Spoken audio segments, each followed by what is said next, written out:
Hello नमस्कार भाई सभी को। ठीक है, तो 215 तक हमारे हो गए थे प्रश्न और अब हम शुरू करेंगे 216 से। ठीक है, ऐतिहासिक शेरशाह सूरी मार्ग को क्या कहा जाता है, क्या नाम था इसका? ये था NH1।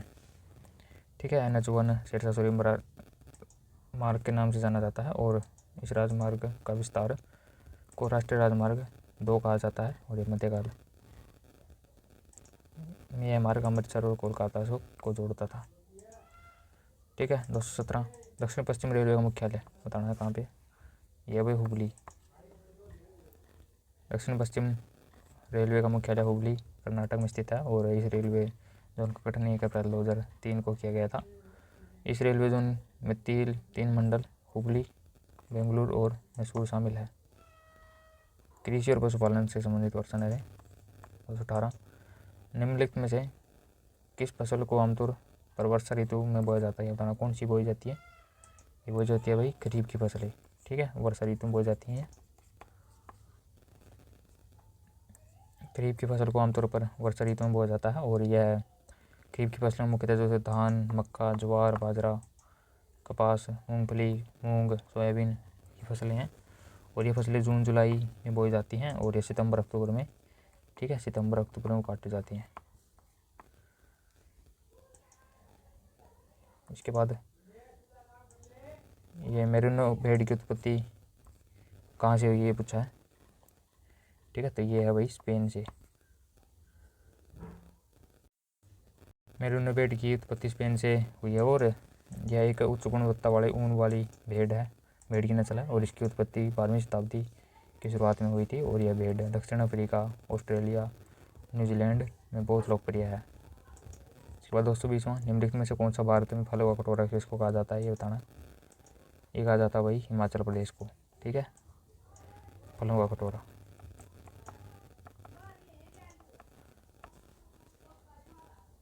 ठीक है, हिमाचल प्रदेश को कहा जाता है और क्योंकि इसमें विभिन्न प्रकार के फलों की खेती के लिए प्रसिद्ध है और जलवायु परिस्थितियाँ फलों की खेती के लिए अत्यंत अनुकूल है और यहाँ पर सेब, नाशपाती, आड़ू, खुमानी, चेरी, स्ट्रॉबेरी इनकी खेती की जाती है। गेहूँ कृषि के लिए संबंध में निम्नलिखित कथनों पर विचार करें। ठीक है, तो इसमें गेहूँ को अति भारी वर्षा और अति उच्च तापमान की आवश्यकता होती है और भारत में गेहूँ सामान्यतः शीत ऋतु में बोया जाता है तो इसमें भारी वर्षा की ज़रूरत नहीं होती भाई। ठीक है, तापमान भी ऊँचा नहीं चाहिए इसमें ये कटती है गर्मियों में तो इसलिए ये गलत है। इसमें दूसरा ठीक है, भारत में शीत ऋतु में बोई जाती है। ठीक है, तो सर्दियों में बोई जाती है। ठीक है, तेज धूप की आवश्यकता होती है और यह गेहूँ सामान्यतः शीत ऋतु में ही उगाया जाता है। मछली उत्पादन करने के लिए एक वैकल्पिक शब्द है, क्या हुआ है? यह भी मत्स्य पालन। ठीक है, पीसी कल्चर इसको कहा जाता है, पीसी कल्चर।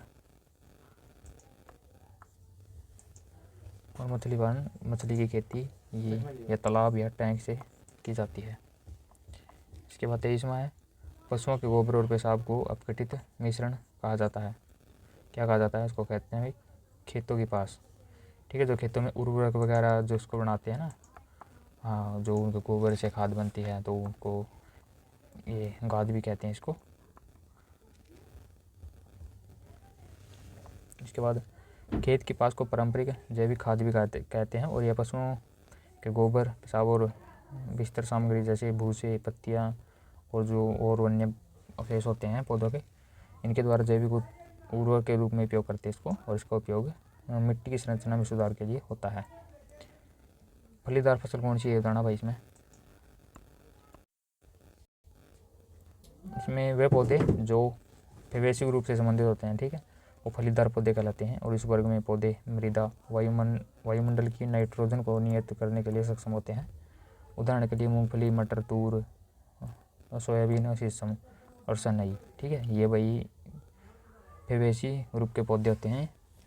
ठीक है, और ये फलीदार पौधे होते हैं। 225 एक लेवलर का शाफ्ट बनाने के लिए आमतौर पर इसमें से किस चीज़ का उपयोग करते हैं बताना भाई, कौन सी किस चीज़ का उपयोग करते हैं। ठीक है, तो इसका करते हैं बांस और बांस की छड़ी। ये छड़ी से होती है वो बाँस की, ठीक है। एक लेवलर को सॉफ्ट बनाने के लिए आमतौर पर बाँस की छड़ी का उपयोग करते हैं और ये लेवलर मशीन का उपयोग भूमि के समतल रखने के लिए किया जाता है। थियरर का उपयोग क्या करने के लिए जाता है, ये थियरर बनाना भी क्या है ये, ठीक है। ये है भाई ऊन निकालने के लिए इसका उपयोग किया जाता है, जो भेड़ों से ऊन प्राप्त करते हैं हम उसके लिए। शीयरर का उपयोग ऊन निकालने के लिए किया जाता है और शीप शीयरिंग वह प्रक्रिया जिसमें भेड़ों से ऊन को काटा जाता है और व्यक्ति भेड़ से ऊन निकालता है और इसे थियरर कहते हैं, ठीक है भाई। थियरर होता है ये, थियरर। इसके बाद विंड विनोइंग या फटकना क्या है, तो ये भाई अनाज को भूसे से अलग करने की एक प्रक्रिया। जो विंड विनोइंग और फटकना है, ये अनाज और भूसे को अलग करना होता है। विंड विनोइंग फटकना अनाज को भूसे से अलग करने की प्रक्रिया है। फटकने की प्रक्रिया के दौरान भूसा हवा द्वारा ले जाया जाता है और वह क्योंकि वे वजन में हल्के होते हैं और जबकि अनाज भारी के कारण हवा द्वारा नहीं लिया जाता। तो यही इसको कहते हैं भाई, ये विंड विनोइंग होता है। जैसे हम वो करते हैं अनाज को हवा से इसमें जो कचरा है वो निकाल देते हैं और जो अनाज है वो पीसने के लिए हम जैसे उसको करते हैं, पीसना करते हैं, तो सुटाई निम्नलिखित में मिलान करना इनका।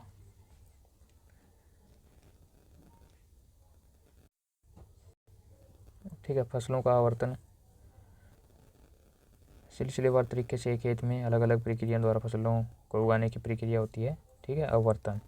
और फसलों की खेती उपजाऊ जमीन पर फसल उगाने की प्रक्रिया होती है, इसको खेती करते हैं। इसके बाद फसलों का उत्पादन, भोजन के रूप में उपयोग की जा सकने वाले संकलन फसल उगाने की प्रक्रिया है, ठीक है। इसके बाद है संरक्षण, फसलों का संरक्षण और रक्षा के लिए उसकी जो प्रक्रिया होती है उसको कहते हैं फसलों का संरक्षण। इसके बाद 229 किसानों का मित्र किसको कहा जाता है, ये पूछा गया है, क्योंकि वे मिट्टी के वायु प्रसार के लिए महत्वपूर्ण मदद करते हैं, तो इसको कहते हैं केंचुए को, ठीक है। केंचुए को किसानों का मित्र कहा जाता है क्योंकि वे मिट्टी में वायु के प्रसार की मदद करते हैं और केंचुए मिट्टी में पलटकर पोलो करते हैं और मृत जीवों पर ह्यूमस बनकर मिट्टी में मिलाते हैं। ह्यूमस पौधे के पोषक तत्व प्रदान करता है और पोली मिट्टी में वायु का संचार होता है और इस पौधों की जड़ें शोषण करती है और इसलिए केंचुआ किसान का मित्र कहा जाता है। ऑपरेशन फ्लड का जनक किसको माना जाता है, ये बताना भाई, ये है वर्गीज कुरियन, ठीक है, वर्गीज कुरियन।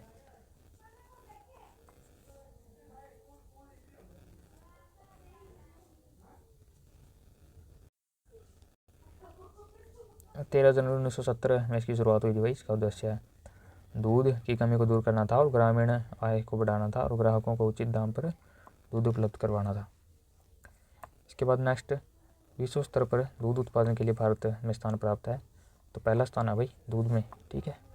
मिल्क के मामले में फर्स्ट स्थान है अपना इंडिया का, ठीक है, भारत का पहला स्थान है और विश्व के कुल उत्पादन लगभग 23% तक उत्पादित करता है भारत। इसके बाद केंद्रीय चावल अनुसंधान संस्थान कहाँ पे है, ये बताना है भाई, ये है भाई कटक में, ठीक है, कटक। इसके बाद लीची खाने का योग्य भाग कौन सा है, तो ये भाई एरिल।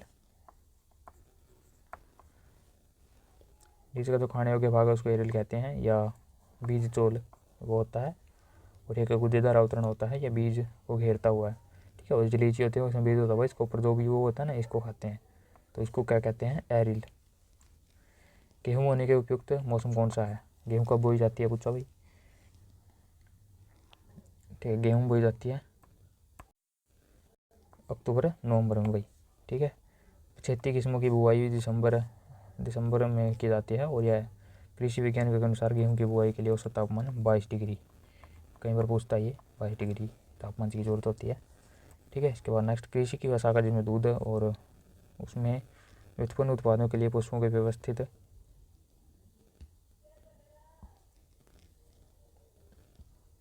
प्रबंधन पर केंद्रित है उसे क्या कहते हैं, इसको कहते हैं दूध उत्पादन, ठीक है। जो दूध मिल्क प्रोडक्शन या डेयरी फ्रेमिंग कृषि वह शाखा है जिसमें दूध उससे उत्पन्न उत्पादों को पशु जिसमें गाय भैंस उसमें इत्यादि उनके द्वारा जो करते हैं उनके प्रबंधन उनके समुचित व्यवस्था की करती है और दूध उत्पादन में उनकी प्रोसेसिंग का प्रबंधन इसमें आता है। मधुमक्खी पालन को क्या कहते हैं ये पूछा है, कहते हैं एपी कल्चर। एपी होता है मक्खी, ठीक है, और कल्चर होता है उत्पादन, ठीक है। तो मधुमक्खी उत्पादन और मधुमक्खी पालन से होता है कल्चर। कल्चर मतलब पालना इनको, ठीक है, एपी कल्चर के रूप में जानते हैं। और इसमें कुछ विशेष प्रकार की निम्नलिखित कृषि हैं। ऑर्बिकल्चर, आर्बरिकल्चर एक विशेष प्रकार की झाड़ियों और वृक्षों की कृषि इसमें होती है। फ्लोरिकल्चर इसमें फूलों की कृषि होती है। हॉर्टिकल्चर ये भी फलों का उत्पादन होता है इसमें।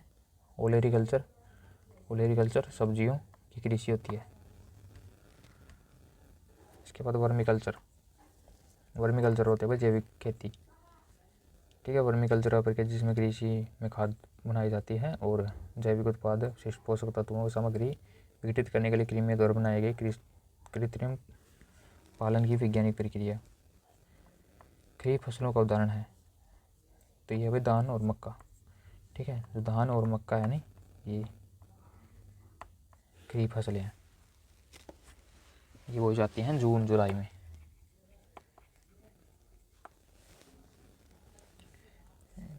ठीक है, फसलों मानसून क्या है जून जुलाई में बोई जाती है भाई ये, और सितंबर अक्टूबर में इनको काट लिया जाता है। और ये ऋतु में बोई जाती है फसलें धान, उड़द, जूट, मड़ुआ, तिल और सोयाबीन इसमें ये होती हैं। ये ग्रीष्म ऋतु में बोई जाती हैं, ठीक है भाई। रबी की फसलों को उदाहरण बताना कौन कौन सी है, तो रबी की है भाई जो गेहूँ और जौ है, जो कि अक्टूबर नवंबर में बोते हैं हम, सर्दियों की ये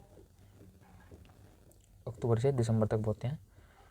और यह मार्च अप्रैल में इनको काट लिया जाता है। और ये फसलें जो जौ, चना, गेहूँ, मटर, सरसों, आलू, राई, अलसी ये है। इसके बाद नेक्स्ट है रबी और खरीफ की फसलें एक जीवन चक्र को पूरा करती हैं, ये बताना, ठीक है। ये करती है मौसम चक्र को, क्योंकि मौसमी फसल हैं, ठीक है। रबी और खरीफ की फसलें एक मौसम चक्र जीवन चक्र पूरा करती हैं। और ये फसलें अक्टूबर नवंबर में बोई जाती हैं और मार्च अप्रैल में काटी जाती हैं। और इसलिए इन फसलों को शीत ऋतु की फसलें भी कहते हैं। और खरीफ की फसलें जून जुलाई में बोकर सितंबर अक्टूबर में काटी जाती हैं, और इसलिए इन्हें ग्रीष्म ऋतु की फसल भी कहते हैं। बरसात के मौसम में फसलें उगाई जाती हैं, कौन सी उगाई जाती हैं भाई, ठीक है, खरीफ की, ठीक है, खरीफ की। और बरसात कब होती है, ये जून जुलाई में होती है, ठीक है। खरीफ की फसलें उगाई जाती हैं और ये जून जुलाई में बोई जाती हैं, जिसके लिए तापक्रम आर्द्रता की आवश्यकता होती है, नमी की आवश्यकता होती है भाई, जिसमें धान, मक्का, ज्वार, बाजरा और कपास। और रबी की फसलों का सीज़न, रबी बतानी है, रबी होती है भाई ये सर्दियों वाली, ठीक है। तो सर्दी इसका उत्तर हो गया। सर्दी के सीजन में उगाई जाती हैं। और रबी की फसलों का अंकुरण प्रारंभिक वृद्धि के लिए कम से कम पकने के लिए उच्च तापमान की आवश्यकता होती है। अक्टूबर नवंबर में ये बोई जाती हैं। और रबी की प्रमुख फसलें हैं जिसमें गेहूँ, जौ, जई, चना, मटर, मसूर, लाही, सरसों, बरसीन, ठीक है। बरसीन ये जो और एक आलू, जो इसके लिए बरसीन बोई जाती है जानवरों के लिए। जब खरीफ फसलें सीजन में गेहूँ के बीज बोए जाते हैं तो बीज में बिल्कुल अंकुरित नहीं है, ठीक है, वो बीज बोए जाते हैं, ठीक है। खरीफ के सीजन में जो अंकुरित नहीं है वो बोए जाते हैं, ठीक है। कम से कम पानी की आवश्यकता होती है और ये मौसम भारी बारिश होती है। और यदि खरीफ मौसम में गेहूँ की बुआई की जाएगी तो बारिश की वजह से बीज अंकुरित नहीं होते हैं।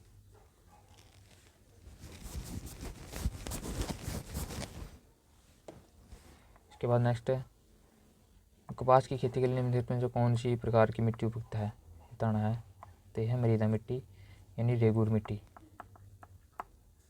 ठीक है, रेगूर मिट्टी।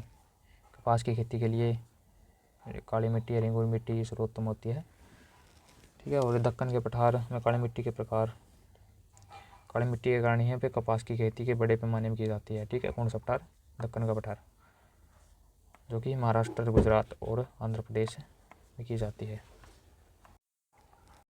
ठीक है भाई। आज अपने प्रश्न हो गए, ये 245 में और कर लेते हैं। धान का खेरा रोग उत्पन्न होता है, ये बताना है। ये होता है भाई जस्ते की कमी के कारण खेरा रोग होता है। ये मिट्टी में जिंक की कमी होती है जब, तो उसके बाद कथई रंग के हो जाते हैं ये, और पीले हरे रंग के धब्बे बनते हैं और ये पौधे छोटे रह जाते हैं और इसकी उपज कम होती है। ठीक है, तो ये होता है खेरा रोग।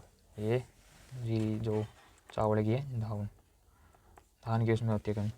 ठीक है, तो ये आज की वीडियो में हमने ये प्रश्न करें। ठीक है, तो नेक्स्ट वीडियो में हम आगे 240 से कंटिन्यू करेंगे। ठीक है, तब तक के लिए जय हिंद भाई।